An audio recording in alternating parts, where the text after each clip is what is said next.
ND home ডেকৰ and ইণ্টেৰিয়ৰ্ছৰ এটি নতুন ভিডিঅ'লৈ আপোনালোকক জনাইছোঁ স্বাগতম। এই ৱালকেইখনত আমি ফ্লুটেড পেনেল ব্যৱহাৰ কৰি লগতে ফটোত দেখা ড্ৰয়িঙৰ দৰে বনাবলৈ চেষ্টা কৰিম। কেনেদৰে কামটো কৰিছোঁ, কেনেকুৱা হ'ব আপোনালোকক সবিশেষ দেখুৱাম আৰু ক'ত কৰিছোঁ পিছৰ ভিডিঅ'ত জনাম। আহকচোন কেনেদৰে কামটো কৰিছোঁ দেখুৱাম আপোনালোকক। এই ৰুমটোত আমি চিলিঙত PVC ব্যৱহাৰ কৰিম আৰু ৱালত গ্ৰীণ কালাৰৰ ফ্লুটেড পেনেলটো ব্যৱহাৰ কৰিম। দেখিছে এজন ষ্টুডেণ্টৰ পঢ়া শুনাৰ ৰুম হয় এইটো। আহকচোন কেনেদৰে আমি ব্যৱহাৰ কৰিছোঁ দেখুৱাওঁ আপোনালোকক। এয়া দেখিছে ছেকশ্যন ব্যৱহাৰ কৰি আমি হোৱাইটত গল্ডেন থকা PVC পেনেল ব্যৱহাৰ কৰিছোঁ আৰু ইয়াৰ ৱালত আমি গ্ৰীণ কালাৰৰ ফ্লুটেড পেনেলটো ব্যৱহাৰ কৰিছোঁ।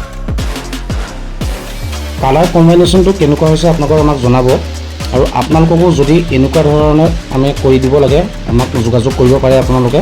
এয়া আমাৰ প্ৰিণ্টাৰ কাম কৰি আছে। আপোনালোকক এইখিনিতে জনাব বিচাৰিছোঁ, যাৰ কাম কৰিছোঁ আমি তেখেত হৈছে যোৰহাটৰ এজন সফল ব্যৱসায়ী, বহুত স্মাৰ্ট আৰু তেখেতে মোক বহুত আদেশ বা উপদেশ বহুত দিছে তেখেতে আৰু তেখেতৰ লগত মোৰ চিনাকি প্ৰায় 12 বছৰৰ চিনাকি আৰু তেখেতে মোক বহুত সাহস দিছে আৰু গোটেই কালাৰ কম্বাইনেশ্যনৰ দায়িত্ব মোকে দায়িত্ব দিছে। আমি কমপ্লিট লাইটৰ কামো কৰিছোঁ। লাইট আপোনাৰ আমি 6টা দিছোঁ আৰু বেছি লাইট নাই দিয়া।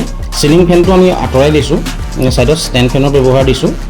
আৰু আপোনালোকে যদি আমাক কিবা ভুল দেখিছে অকণমান জনাব, যাতে আমি ভৱিষ্যতে আৰু অলপ আপোনালোকৰ সাহস লৈ পেলাই ভাল কাম কৰিব পাৰোঁ। ধন্যবাদ।